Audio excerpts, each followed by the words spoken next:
Imagine waking up in a world where clean energy powers every home, where hunger and pollution are relics of the past, and where innovation has finally caught up with human potential. It's not a utopia. It's the future that's possible if we dare to build it. But here's the uncomfortable truth. Scarcity, the sense that there's never enough housing, energy, or opportunity, isn't destiny. It's a choice. And that choice defines the story of our times. This is the world of abundance. What progress takes. A powerful exploration of why our societies, despite immense knowledge and technology, so often fail to build the future we dream of. Through the ideas of progress, innovation, and human will, the authors reveal a striking message. We already have the tools to solve our greatest crises, but we lack the courage to use them. Chapter 1: Grow. The story of growth begins with a contradiction deeply embedded in America's history, a nation that worships the idea of expansion, yet fears the consequences of building. The authors trace this tension back to Horace Greeley's famous words, "Go west, young man." America's mythology glorified the open frontier, the promise of new land, new resources, new beginnings. But in doing so, it neglected the power of cities, the very places where innovation, industry, and opportunity truly flourish. Cities were once America's engines of mobility and invention. They turned immigrants into entrepreneurs and workers into homeowners. But over the decades, cities became exclusive, strangled by restrictive zoning laws, local opposition, and political inertia. Once skyscrapers symbolized ambition, today the tallest barriers are legal. Housing shortages and skyrocketing rents have turned cities into playgrounds for the wealthy instead of springboards for the aspiring. The authors argue that the crisis is not technological, it's moral and political. America doesn't lack the capacity to build, it lacks permission. To reclaim abundance, the nation must rediscover its will to build higher, denser, and smarter, ensuring cities once again become centers of creation, not symbols of exclusion. They illustrate this with California's cautionary tale, a land of opportunity that priced out its dreamers. Urban development slowed to a crawl, and a generation of young workers and families was locked out. The authors call for a new urban ethic, where progress is measured not by the square footage of single-family homes, but by how many people can share in the prosperity of a thriving city. Chapter 2: Build. If Grow exposes our failure to use space wisely, Build reveals our failure to act boldly. Construction, the foundation of civilization, has become one of the most paralyzed industries in modern America. Once, bridges, highways, and skyscrapers rose as symbols of progress. Now, they drown in bureaucracy. Environmental reviews, overlapping jurisdictions, and a culture of endless litigation have turned building into a battle of attrition. The very laws designed to protect nature and public safety have calcified into obstacles to progress. The authors explore the paradox. We claim to support innovation, yet fear the change it brings. They spotlight California's struggle to build renewable energy projects, where solar farms and wind turbines are stalled not by lack of technology, but by layers of procedural resistance. Meanwhile, nations like South Korea and Singapore build faster, smarter, and cleaner. The contrast is stark. Where America debates, others construct. The authors call for a new kind of builder's liberalism, one that values action as much as intention. They argue that real environmentalism isn't about stopping projects. It's about building the right ones faster. Every delay in clean energy or affordable housing deepens inequality and climate risk.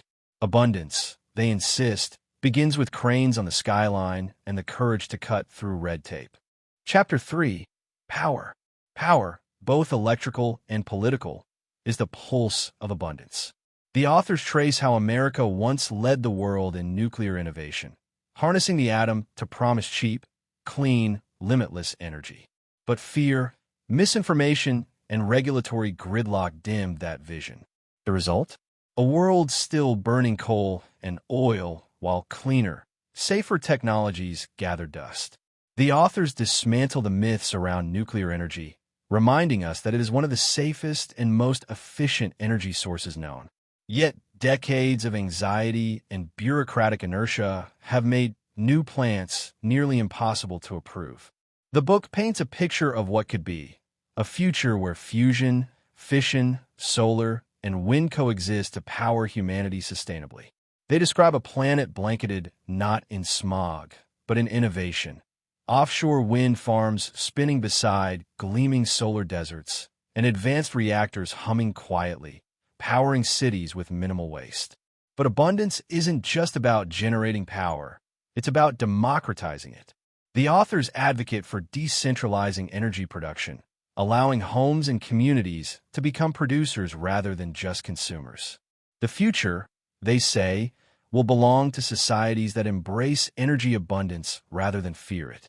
The true scarcity isn't power, it's imagination. Chapter 4. Heal. Medicine stands as both a triumph of human intellect and a mirror of our dysfunction. We've conquered diseases once thought incurable, mapped the human genome, and built tools to edit life itself. Yet, despite our scientific progress, health systems remain broken, expensive, and slow. The authors argue that the tragedy of modern medicine lies not in ignorance, but in inefficiency. They trace how research funding, pharmaceutical regulations, and risk aversion have created a system where innovation moves at a crawl. Scientists often spend more time applying for grants than conducting experiments. Promising therapies are strangled by bureaucracy before they reach patients. The authors challenge this status quo, calling for a culture that rewards experimentation, not paperwork. They imagine a world where breakthroughs in AI-driven diagnostics, genetic editing, and synthetic biology deliver affordable care to all. A future where medical abundance isn't a privilege for the wealthy, but a birthright for every human being. To get there, society must shift from fear-based regulation to trust-based acceleration, empowering scientists, reducing barriers, and embracing the moral duty to heal faster. Chapter 5. Move. Movement is life.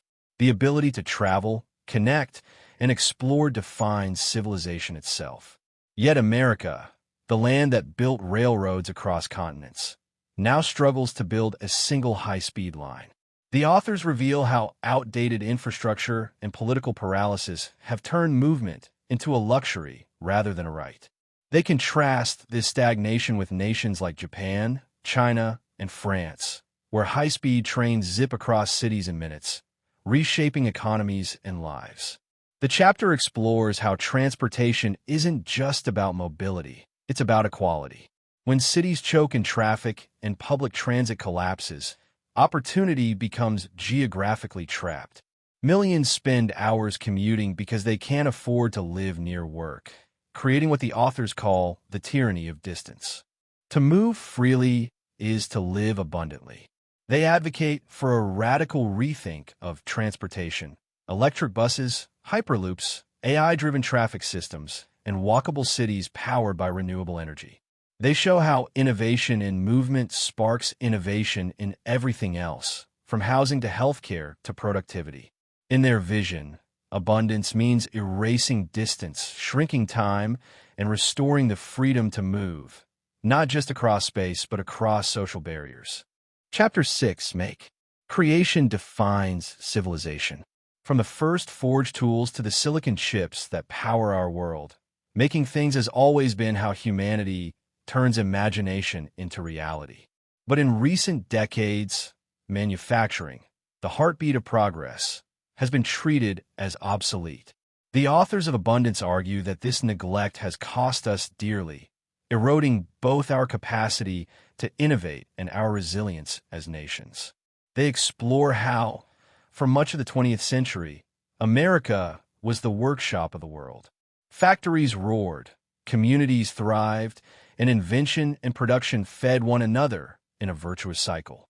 But as globalization accelerated, manufacturing was offshored, and America became a consumer rather than a creator. The pandemic laid bare the vulnerability of this system. When global supply chains cracked, even basic goods became scarce. The authors contend that true abundance requires bringing production home, not an isolationist retreat, but through strategic reinvestment in local industry, automation, and education. They describe how modern manufacturing, powered by robotics, 3D printing, and AI, is no longer the dirty, repetitive labor of the past, but an engine of creativity and precision. Making, they say, is thinking made tangible. Rebuilding industrial capacity isn't nostalgia, it's progress. Every product made, from microchips to clean energy batteries, strengthens national security, economic stability, and technological innovation. The authors call for a renaissance of production, where factories once again become temples of ingenuity and pride. Chapter 7. Invent. Every leap forward begins with invention, the spark that turns what is into what could be. Yet, as the authors argue, modern societies have grown risk-averse, stifling invention with red tape, fear of failure, and bureaucratic caution. The institutions that once nurtured bold discovery now often punish it. Scientists and innovators face endless approval cycles, cautious investors, and social skepticism that treats progress as a threat rather than a promise. The authors trace how previous centuries were defined by radical risk-takers, those who dared to think differently. The inventors of electricity, the builders of flight, the dreamers of space. Today's inventors, by contrast, face a culture that values certainty over curiosity. Government funding often favors safe, incremental research rather than moonshots. Universities prize publication counts over impact. The result is a creative drought, not because we've run out of ideas, but because we've built systems that are afraid of them. To rekindle the spirit of invention, the authors propose a new progress movement, one that rewards boldness and tolerates failure. They highlight emerging models like open-source collaboration, decentralized innovation labs, and mission-driven research funding that mirrors the urgency of the Apollo era. Invention, they argue, isn't just about gadgets or apps. It's about solving humanity's deepest challenges, from energy to longevity to space exploration. Abundance requires a culture that celebrates experimentation, not perfection. Chapter 8. Govern. Abundance can't thrive without systems that can scale it. Governance, the invisible architecture of society, determines whether ideas become realities. The authors dissect how 20th century policies, though designed for protection and accountability, have become traps of inertia. Laws meant to safeguard the environment, communities, and fairness often now paralyze action. The problem isn't government. It's the mismatch between old rules and new realities. They explore the paradox of power. Government is both the obstacle and the enabler of abundance. Without it, the private sector cannot take the risks necessary for large-scale transformation. Yet with it, progress too often gets mired in outdated processes.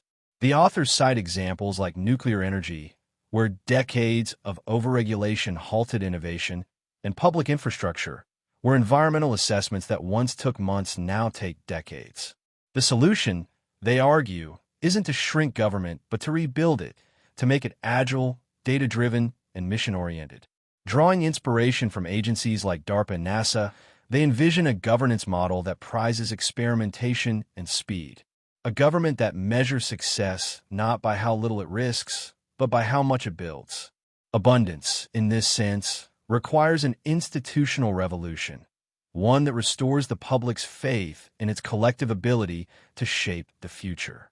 Chapter 9. Belief. Ultimately, the pursuit of abundance is not just technological, it's spiritual. The authors close with a profound truth: progress begins in the mind.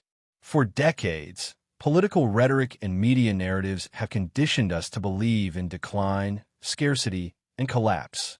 We are told that the best days are behind us, that growth is destructive, and that the future must be smaller to be sustainable. The authors reject this fatalism outright. They insist that abundance and sustainability are not opposites. They are partners. Believe is a call to rediscover optimism, the fuel of every human advance. The authors recount how previous generations, facing wars, depressions, and pandemics, chose to build anyway. Their faith in the future became self-fulfilling. To believe in progress today is an act of defiance against cynicism. It means embracing the idea that humans can solve their problems, that we can invent our way out of crisis, and that the best way to protect the planet is to empower humanity, not restrain it. They end with a challenge. To build the world of 2050, we must start by believing it's possible. Abundance is not a dream. It's a decision, a collective one. The only limit to what we can build is the courage to imagine more, to trust in our capacity, and to act as though the future depends on us, because it does. The world of 2050 imagined in the opening pages isn't fantasy. It's a blueprint. Solar cities, re-wielded lands, vertical farms, and AI-driven cures are within reach. The question isn't whether we can build them. It's whether we will. Abundance, the authors remind us, isn't about having everything. It's about building enough for everyone.